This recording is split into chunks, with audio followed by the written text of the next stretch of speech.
Today I am dropping 3 complete Town Hall 18 base builds, a farming base, a ranked base, and a war base. Let's kick things off with the farming base.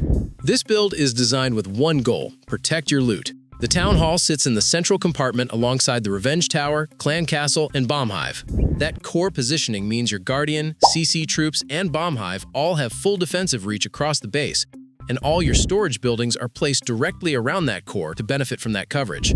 Now, here is where the design gets smart. Most players running Valkyrie farming will spam Valks around the outside perimeter, hit 50%, and leave. They are never committing deep into a base. So by burying the storages inside, you are making those resources completely unreachable for that style of attack. And for sneaky goblin players, by the time those goblins tunnel through enough layers to reach a storage building, their invisibility has already expired. At that point, main defenses and splash defenses like wizard towers and scatter shots are waiting to clean them up.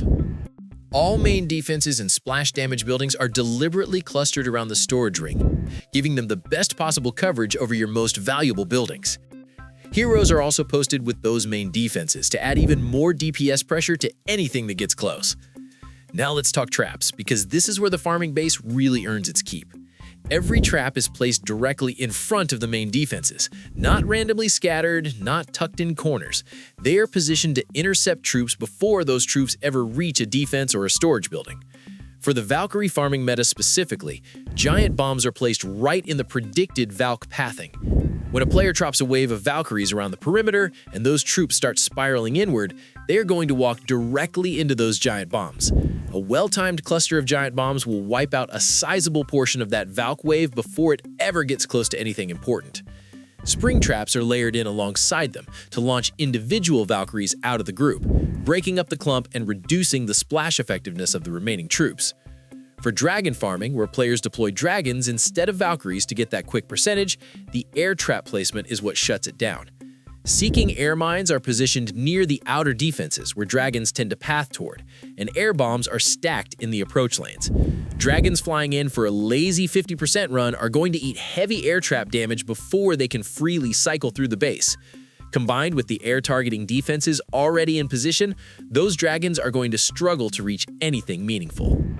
The key philosophy here is simple. Traps are not decoration. They are the first wall of punishment, and every single one has been placed to counter a specific meta attack style. If you're at Town Hall 18 and tired of waking up to empty storages, drop a like on this video. It genuinely helps, and I will keep dropping base content like this.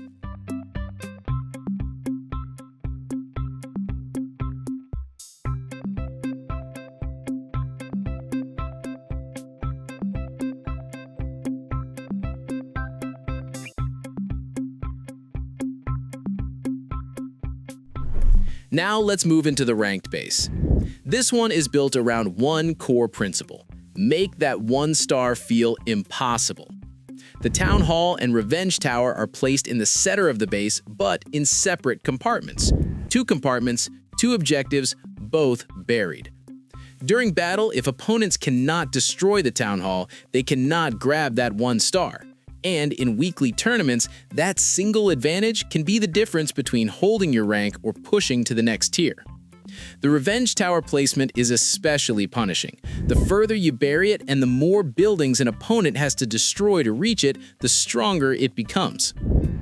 If an opponent does decide to target the Revenge Tower first, they have to get through the Clan Castle sitting directly in front of it, then deal with both fire spitters facing north, and on top of that, we have placed a Tesla farm on the north side of the base outside the walls. That is a gauntlet before they ever touch the Revenge Tower. The Town Hall compartment is built like a fortress.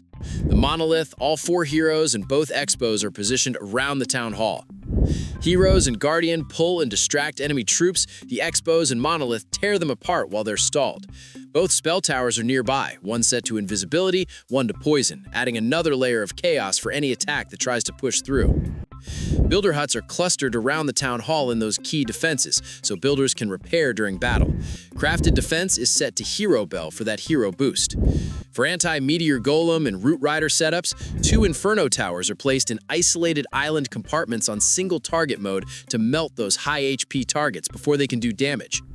Air defenses are intentionally spread away from the main defensive cluster, spaced out in a way that makes it hard for opponents to get double value out of hero equipment and spells during air attacks. Now, the trap layout on this ranked base is deliberate and layered. On the ground side, giant bombs are placed specifically in Hog Rider pathing lanes. In ranked play, Hog Rider hybrid attacks are extremely common because they're fast and efficient at getting percentages. So we have mapped out the most likely hog pathing routes, the channels between compartments, the gaps between defenses where hogs naturally funnel, and giant bombs are sitting right there waiting. Spring traps are placed alongside them to eject individual hogs mid-charge, disrupting the group and reducing the healing synergy that makes hog armies so dangerous. On the air side, air bombs and seeking air mines are positioned directly in front of the main defenses. This placement is intentional. When an opponent launches electro dragons or a balloon attack and tries to clear defenses, those air troops are going to fly straight into the kill zone before they can start dismantling the base. The combination of ground and air trap coverage means that regardless of what strategy an opponent brings, there's a trap layer designed to bleed their army before the real defensive fight even begins. Storage buildings are placed in front of Infernos and the Monolith, acting as meat shields to slow pushes into the core. If you want to keep climbing in ranked battle, this base will do serious work for you. Make sure you are subscribed so you never miss a build like this.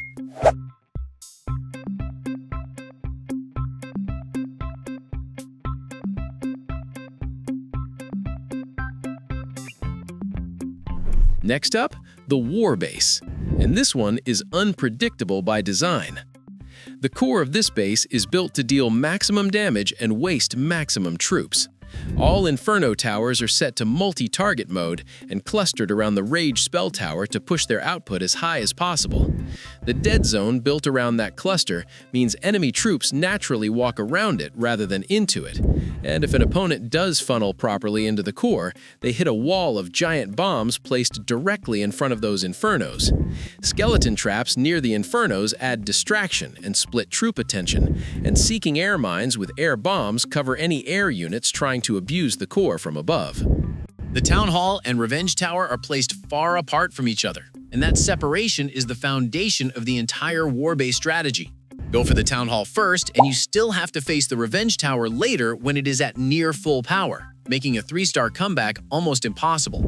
Go for the Revenge Tower first, and you are walking through a dead zone, a Tesla farm, and a resource-heavy push just to reach it. By the time you get there, what is left of your army has to fight through heroes, guardians, the monolith, and an invisibility spell tower. Even 2 stars become a real challenge. Crafted defense is set to Hero Bell for the hero boost during battle. Builder huts are placed near the town hall and main defenses for repair coverage and extra firepower. Bomb towers and scattershots are distributed across the entire base, not clumped, so there is no safe zone for mass troop strategies. Now, the trap game on this war base is where things get really calculated.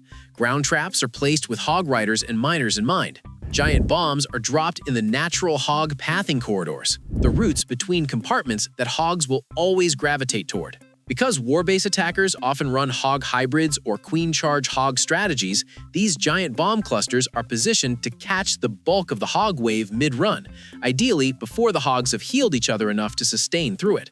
Spring traps sit alongside to eject strays and prevent any clean hog cycle from forming. On the air side, seeking air mines and air bombs are placed in front of all major defenses. In war, high-level electro dragon attacks and mass balloon strategies are some of the most common 3-star attempts, and these trap placements are designed to bleed them hard. Seeking air mines will hunt down balloons and electro dragons proactively, and stacking them in front of defenses means air troops take trap damage at the exact moment they're also under fire from the defenses themselves. That double pressure is what separates a base that stops an attack from a base that completely dismantles it. High HP storage buildings are again placed in front of key defenses like Infernos and the Monolith to absorb damage and slow pushes into the most critical areas. This war base will frustrate opponents at every turn.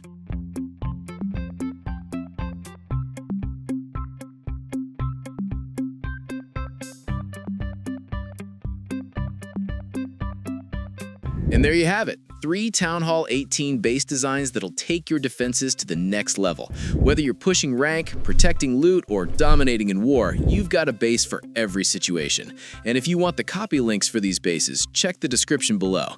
Let me know in the comments which one you are using first.